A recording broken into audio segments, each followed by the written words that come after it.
2024년이 시작된 지 얼마 되지 않은 것 같은데 이제 2달도 또 남지 않았습니다. 올 한해 연초에 우리가 계획을 세우고 또 이를 위해 또 달려가고 계실 텐데 이 모든 일들이 어려움 없이 원하는 바를 이룰 수 있기를 소망합니다. 하지만 우리가 인생을 살면서 사는 동안 이 작든 크든 자이든 타이든 어려움은 오기 마련입니다.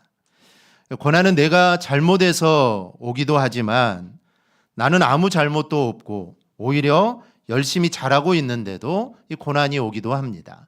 예를 들어 보면 식당을 하기 위해 오랫동안 준비를 해서 자금도 마련하고 대출도 받고 또 마땅한 장소도 알아보고 해서 식당을 오픈했는데 오픈하자마자 코로나가 터져서 식당을 제대로 해보지도 못하고 빚만 잔뜩 떠안고 망한 경우들이 있습니다. 이런 경우는 자신의 잘못이 아니죠. 이거는 자연 발생적으로 일어난 일입니다. 또는 화재나 사고, 이것도 마찬가지죠. 이렇게 우리의 인생을 살다가 예기치 않는 어려움이 찾아오기도 합니다. 또 어떤 경우는 고난이 하나님의 메시지가 담겨 있는 고난이 있기도 합니다. 이 자연적으로 닥친 고난이라면 절망을 하고 낙심을 하고 원망을 하겠죠. 하지만 고난이 단순한 자연적인 재해가 아니라 그 고난 안에 하나님의 뜻이 담겨져 있는 메시지라고 본다면 그 고난을 딛고 일어나게 되면 더 큰 성장과 앞으로의 전진이 있게 됩니다. 이 룻기서를 보면 엘리멜렉이 유대에서 가뭄을 만나 모압으로 이주를 하였는데 그때 엘리멜렉의 경우는 어떤 상황일까요? 엘리멜렉은 가뭄을 자연 발생적인 고난으로 본 것입니다. 그래서 고향을 떠나는 게 마땅하는 것이죠. 당연히 맞는 일 아닙니까? 흉년이 들었으니 흉년을 피해서 흉년이 없는 땅으로 가는 것은 이거는 당연한 일입니다. 그래서 엘리멜렉은 고난을 피해 모압으로 갔지만 더 큰 고난을 가족들에게 남겨준 채 자신도 죽고 두 아들도 죽게 됩니다. 그렇다면 엘리멜렉의 그 고난은 자연적인 고난이 아니라 그 고난을 통하여 하나님의 메시지를 깨달았어야 합니다. 하나님의 메시지를 깨닫고 그는 모압으로 가지 말았어야 합니다. 이 고난이 그냥 고난이 아니라 하나님의 메시지가 담겨 있었기 때문에 그곳에 머물러야 했습니다. 즉 거기에서 고난으로 인해 아니 가뭄으로 인해 먹을 것이 없어도 죽는 한이 있어도 거기에 머물렀어야 했죠. 그런데 그는 그 고난 속에 있는 하나님의 뜻을 깨닫지 못하고 모압으로 피신을 간 것이죠. 그래서 더 큰 어려움을 당하게 된 겁니다. 아브라함도 마찬가지입니다. 하나님 아브라함에게 가나안으로 가라고 했습니다. 그래서 하나님의 말씀에 따라 가나안으로 갔는데 가나안에 도착하자마자 가뭄을 만나게 되죠. 그러자 아브라함은 가나안으로 인도하신 하나님의 뜻을 의지하지 못하고 그는 가뭄을 피하고자 밑으로 내려가다 결국 애굽까지 내려가게 됩니다. 그런데 거기에서 더 큰 위험을 만나서 아내를 뺏기고 자신마저 죽을 위기에 처하게 되죠. 우리는 이런 고난들을 보면서 우리는 살면서 당하는 고난에 대해서 바르게 이해하고 이거를 대처를 해야 합니다. 고난을 피하려다가 더 큰 고난을 당하는 것보다 고난이 오면 그 고난을 어떻게 받아들이냐에 따라서 앞으로 살아가는 삶의 자세가 다르게 되기 때문입니다. 그러면 고난이 절망이 아니라 고난이 장애가 아니라 나의 삶을 바르게 세우는데 도움이 되는 것입니다. 그렇다면 우리는 이 고난을 어떻게 봐야 할까요? 먼저 고난은 하나님의 작정 가운데 이루어진다라는 사실을 우리는 알아야 합니다. 성경의 고난에 대한 교과서와 같은 책이 욥기서입니다. 욥은 사람이 당한 고난 중에 가장 혹독한 고난을 당합니다. 성경 어디를 봐도 아니 우리 주위에 이 욥과 같은 고난을 당한 사람은 아무도 없을 겁니다. 물론 자신이 잘못해서 당한 고난이 아닙니다. 죄를 지은 것도 아니죠. 실수한 것도 아닙니다. 그는 혹시 자녀들이 잔치를 하고 실수할까 봐 항상 그 모든 일이 끝나면 하나님께 제사를 드린 사람입니다. 즉 혹시 실수로 죄를 지었을까 봐 그것까지도 하나님께 제사를 드려 용서함을 받은 자죠. 그는 죄를 지은 게 없습니다. 그리고 그는 실수한 것도 아닙니다. 그러 자연적인 재해를 당하고 알지 못하는 질병으로 고난을 당한 것인데 그 내용을 보면 단순히 이것 또한 자연적인 재난이라고 할 수가 없습니다. 순전히 사단의 시기심으로 지금 욥이 고난을 당하고 있는 겁니다. 욥은 신앙이 너무도 좋았습니다. 욥기 1장 1절에 보면 온전하고 정직하여 하나님을 경외하며 악에서 떠난 자였다. 하나님이 바라보신 욥의 모습입니다. 그만큼 욥은 그 당시에 의로운 자, 하나님께 인정받고 하나님의 뜻대로 사는 자였던 것이죠. 하나님께서 이렇게 평가할 정도로 그는 아주 귀한 믿음을 가졌습니다. 그런데 이렇게 너무나도 믿음 생활을 잘하는 욥을 사단이 시기한 것이죠. 네가 그렇게 믿음이 좋다고, 그래 내가 한번 너를 시험해 봐야겠다. 그리고 덤벼들어서 욥에게 고통을 주면서 욥의 고통은 시작이 됩니다. 그럼 여러분, 사단이 시기하면 다 인간에게 고통을 줄 수 있을까요? 그건 그렇지 않습니다. 우리는 하나님의 사랑하는 자녀들입니다. 그리고 사단은 우리를 못 살게 하겠죠. 그런데 정말 하나님이 사랑하는 자녀들이 사단이 와서 이 사람을 좀 내가 못 살게 하겠다고 해서 하나님이 사단에게 그것을 허락하시는 분이 절대로 아닙니다. 욥기서에 이러한 일을 기록한 것은 바로 샘플로 교과서처럼 만들어서 알게 하시려고 우리 하나님이 사단에게 이런 고난을 허락하신 것입니다. 그러니 사단은 우리를 어떻게 할 수 없습니다. 사단은 우리를 오늘 욥과 같은 고난을 우리에게 줄 수 없습니다. 왜냐하면 이 모든 것들은 하나님이 허락하셔야 되는데, 여러분 한번 생각해 보세요. 우리의 사랑하는 자녀들이 있는데 우리 자녀들이 고통받는 걸 원하는 부모는 아무도 없습니다. 하나님도 마찬가지입니다. 우리 사랑하는 자녀들이 늘 평안하고 믿음 안에서 잘 살기를 바랍니다. 그런데 사탄이 와서 이를 좀 시험해야겠다, 못 살게 하겠다, 하나님은 절대로 허락하지 않습니다. 그러니까 사단은 우리를 어떻게 할 수 없다라는 것이죠. 그러니 우리가 하나님만 바라보면서 나아가는 그 믿음이 바로 우리에게 필요한 겁니다. 그래서 오늘 욥의 고난은 특별한 경우입니다. 그런데 특별한 경우가 아니더라도 여러분, 우리가 당하는 고난에는 다 의미가 있습니다.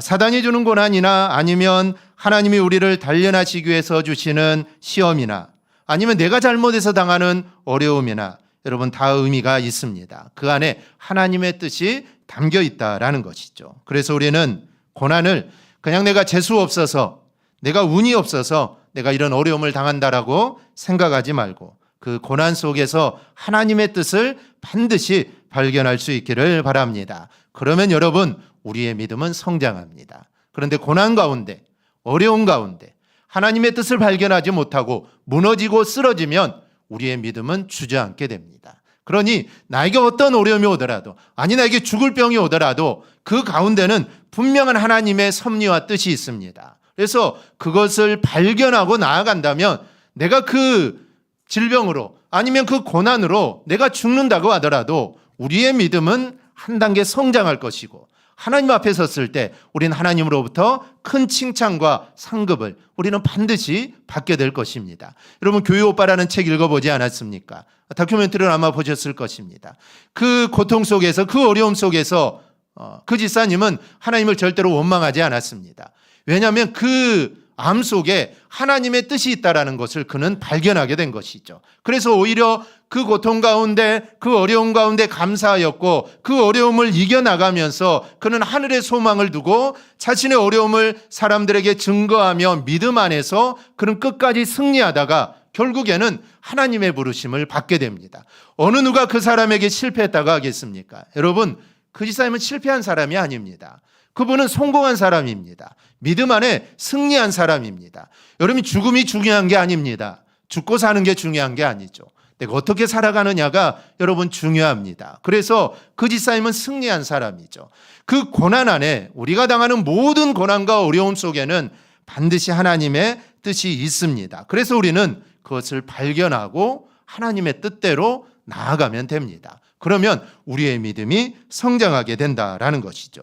욥을 통해, 욥이 당한 고난을 통해 우리가 배워야 할 말씀의 핵심이 바로 오늘 본문입니다. 그중에 10절부터 14절이 백미인데 10절과 14절은 이렇게 말씀합니다. 내가 가는 길을 그가 아시나니 그가 나를 단련하신 후에는 내가 순군같이 되어 나오리라. 그런즉 내가 작정하신 것을 이루실 것이라. 이런 일이 그에게 많이 있느니라. 욥은 지금 자신이 겪는 이 고난을 단련, 즉 훈련이라고 생각했습니다. 훈련이라는 것은 훈련받는 자를 괴롭히고 고통을 주는 게 아니죠. 이 군대에 입대하면은 4주 동안 이제 훈련을 받습니다. 이 훈련은 이 훈련병들을 군인들을 괴롭히게 하기 위함이 아닙니다. 너 한번 코대기 한번 해봐라 이게 아니죠.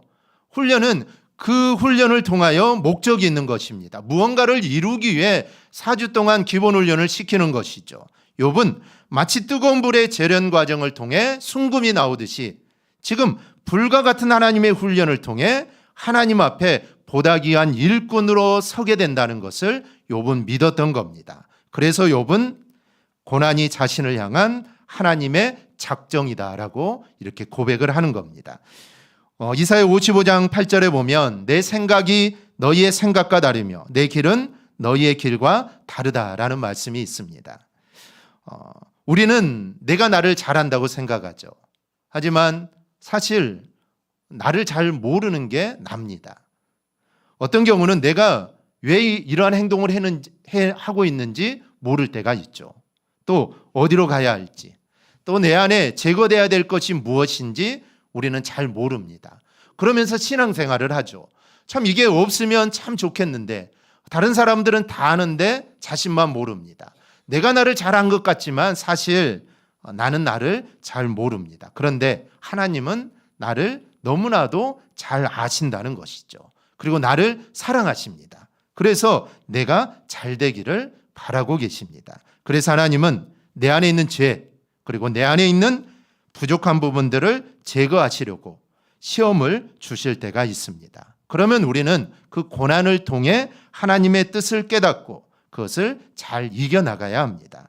우리가 고난을 통하여 하나님을 알고 하나님의 뜻을 깨닫는다면 고난이 오히려 내가 성장하고 또한 믿음이 자라는데 도움이 됩니다. 그러니 여러분 고난을 만났을 때, 어려움을 만났을 때 여러분 절망하거나 원망해서는 안 됩니다. 그 속에는 하나님의 뜻이 여러분 반드시 있습니다.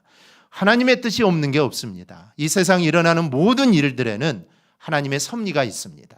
전쟁이 일어나고 아니 기근이 아프리카는 기근이 일어나서 정말 하루에 얼마나 많은 사람들이 죽습니까? 하지만 그 모든 것 속에는 하나님의 섭리하심과 하나님의 계획이 반드시 있습니다.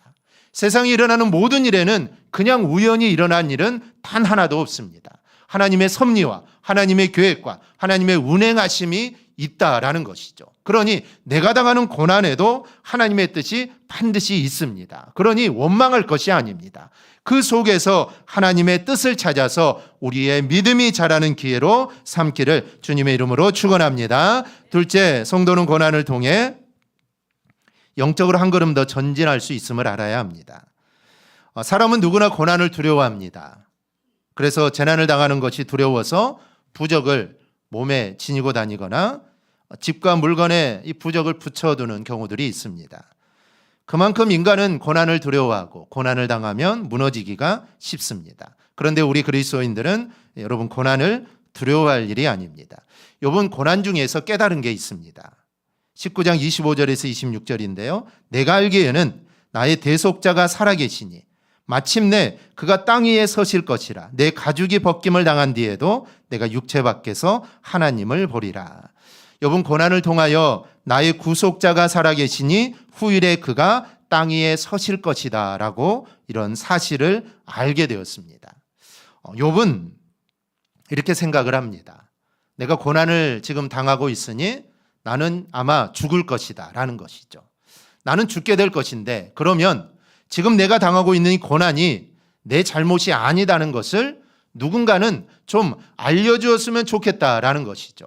내가 죽은 후에 누군가 구원자가 와서 욥은 자기 잘못으로 고난을 당한 것이 아니라 사단의 시기로 인해 이렇게 고난을 당한 것이라는 것을 누군가가 좀 알려주면 좋겠다라는 것이 오늘 욥의 바람입니다. 그런데 하나님은 그 욥을 살려주셨습니다. 그리고 욥이 죽은 후에 구속자가 자신의 무죄를 밝혀주시는 것이 아니라 그가 살아있는 동안에 그를 다시 회복시켜 주시고 그의 무죄를 밝혀주십니다. 그리고 동시에 욥이 당한 고난의 과정을 통해 나의 구속자가 살아계시니 후일에 그가 땅 위에 서실 것이라. 여러분, 여기에 구속자는 누구를 의미할까요? 여기에 구속자는 예수 그리스도를 의미합니다. 즉 욥의 고백을 통해 하나님은 예수 그리스도가 이 땅에 오심을 미리 예언하는 말씀으로 사용하신 것입니다. 사실 욥과 예수님과의 이 사이는 엄청나게 멉니다. 사실 욥기서가 구약성경 중간에 있어서 좀 시기적으로 좀 신약과 가깝겠다라고 생각하지만 욥이 살았던 그 시대는 아브라함이 살았던 시대와 비슷한 시대입니다. 그러니까 시대상으로 분류를 하면 창세기 다음에 나와야 할 책이 욥기서입니다. 그러니 욥과 예수님과의 거리는 엄청나게 멀죠. 정말 시대적으로 엄청나게 먼 거리입니다. 그런데 하나님은 이 말씀을 통해 예수 그리스도가 이 땅에 오심을 예표해 주셨고 욥은 이 고난을 통해 메시아로 이 땅에 오실 예수 그리스도를 희미하게나 알게 되었다라는 것입니다. 그러니 여러분, 이게 얼마나 놀라운 일입니까? 욥은 고난을 통해 세상적인 관점과 생각을 깨고 하나님을 더 잘 알게 되는 믿음의 사람으로 성장할 수 있었던 것입니다. 여러분, 우리도 고난을 당한다면 원망하지 말고, 여러분 불평하지 말고, 왜 나만 이런 고난을 당하느냐, 왜 내가 예수 믿는데 이런 어려움을 당하느냐, 그런 불평, 그런 거 말고 고난을 통해 여러분 영적으로 한 단계 성장할 수 있기를 바랍니다. 그래서 이 고난이라는 훈련 앞에서 여러분 실패하지 말고 꼭 승리할 수 있기를 바랍니다. 셋째로, 성도는 고난의 때에 하나님을 전적으로 의지해야 합니다. 본문 14절에서 욥은 이렇게 말합니다. 그런즉 내가 작정하신 것을 이루실 것이라. 이런 일이 그에게 많이 있느니라. 욥에게 작정하신 것이라는 것은 욥을 통해 하나님이 계획하신 일입니다. 하나님은 이 사단이 욥을 시험하는 것을 요구하자 그걸 허락하시면서 그 고난 속에서 당신의 뜻을 사람들에게 알게 하시고 확신을 갖게 하기를 원했던 겁니다. 그런데 욥은 이런 일은 하나님께 많이 있는 일이다라고 합니다. 이런 일이라는 것은 욥이 당한 고난처럼 우리 인간이 알 수 없이 고난 당하는 것이 이게 많다라는 것입니다. 그래서 왜 나만 이런 고난을 당하느냐? 여러분은 아닙니다. 한번 찾아보세요. 나 같은 고난 당한 사람들 정말 많습니다. 나에게만 이런 고난이 있는 게 아닙니다. 세상 모든 사람들은 이런 고난을 당하면서 살아갑니다. 이게 세상에 많다라는 것이죠. 하지만 그 고통은 의미 없이 당하고 끝나는 것이 아니라 하나님은 그런 고난을 통해서라도 하나님의 뜻을 이루신다라는 사실입니다. 그러니 우리가 해야 할 일이 있죠. 우리는 하나님을 의지해야 합니다. 특히 여러분, 고난을 당할 때 더욱더 하나님을 의지해야 합니다. 평상시에도 하나님을 의지하는 삶을 살아야 되지만 고난을 당할 때는 그의 평상시 못지않게 더욱더 하나님을 의지하는 삶을 살아야 합니다. 하나님을 의지하지 않으면 여러분 고난은 이길 수 없습니다. 그리고 우리는 고난 앞에 무너지게 됩니다. 왜냐하면 우리 인간은 너무나도 연약한 존재이기 때문입니다. 얼마나 연약합니까? 사람들의 말 한마디에 상처를 받고 사람들의 행동 하나에 시험에 들고 너무나 연약한 우리들입니다. 그렇기 때문에 우리는 하나님을 붙잡고 하나님을 의지해야 한다라는 것이죠. 나에 대해 모든 걸 잘 아시고 정말 나를 정말 잘 알고 계시는 그 하나님을 의지하며 우리는 하나님을 앙망하며 우리는 살아야 합니다. 다윗은 이렇게 말합니다. 내 길을 여호와께 맡기라. 그를 의지하면 그가 이루시고 내 의를 빛같이 나타내시며 내 공의를 정오의 빛같이 하시리로다. 여러분, 우리의 모든 것을 하나님께 맡기며 살아가기를 축원합니다. 하나님을 의지하며 여러분 살아가기를 바랍니다. 그러면 하나님께서 여러분을 반드시 책임져 주실 줄 믿습니다. 다윗은 이 고난의 비밀을 알았습니다. 그래서 그는 고난의 때 하나님을 찬양하죠. 시편 57편은 다윗이 사울을 피해 굴에 숨어 있을 때 불렀던 찬양입니다. 여러분, 시편은 다 찬양입니다. 시편은 찬양시입니다. 즉 찬양하면서 부르는 시가 이 시편입니다. 1절을 보면 이렇게 고백합니다. 하나님이여 내게 은혜를 베푸소서. 내게 은혜를 베푸소서. 내 영혼이 주께로 피하되 주의 날개 그늘 아래에서 이 재앙들이 지나기까지 피하리이다. 아멘. 다윗은 이 재앙이 피하기를 내가 하나님 안에 있겠다라는 것입니다. 내가 하나님 안에 거하여서 이 재앙이 피할 때까지 내가 거하겠다라는 것이죠. 엘리멜렉이 고난의 비밀을 알았더라면 그는 모압으로 이주하지 않았을 것이고 더 큰 고난도 받지 않았을 겁니다. 아브라함도 마찬가지입니다. 아브라함도 가나안에 도착하여 가뭄을 만나 그게 그 가뭄의 비밀을 깨달았다면 그는 애굽으로 내려가는 일도 없었을 것이고 그리고 그곳에서 당한 수모도 아마 없었을 겁니다. 여러분도 살아가는 동안 여러분 고난을 만난다면 고난을 피할 생각을 하지 마시고 먼저 하나님을 의지하기를 바랍니다. 하나님을 의지하면 하나님께서 그 고난을 이길 힘을 여러분에게 반드시 주실 것입니다. 그리고 그 고난의 과정들을 이겨나가는 과정에서 우리는 하나님을 더 알게 될 것이고 우리의 믿음이 성장하고 우리의 믿음이 더욱더 단단해질 것입니다. 여러분 여러 가지 어려움을 만났을 때 그때마다 먼저 하나님을 바라보고 먼저 하나님을 의지함으로 오늘 욥처럼 정말 우리의 믿음이 성장하여서 하나님의 사랑받는 믿음의 자녀가 되기를 주님의 이름으로 축원합니다. 아멘. 기도하겠습니다.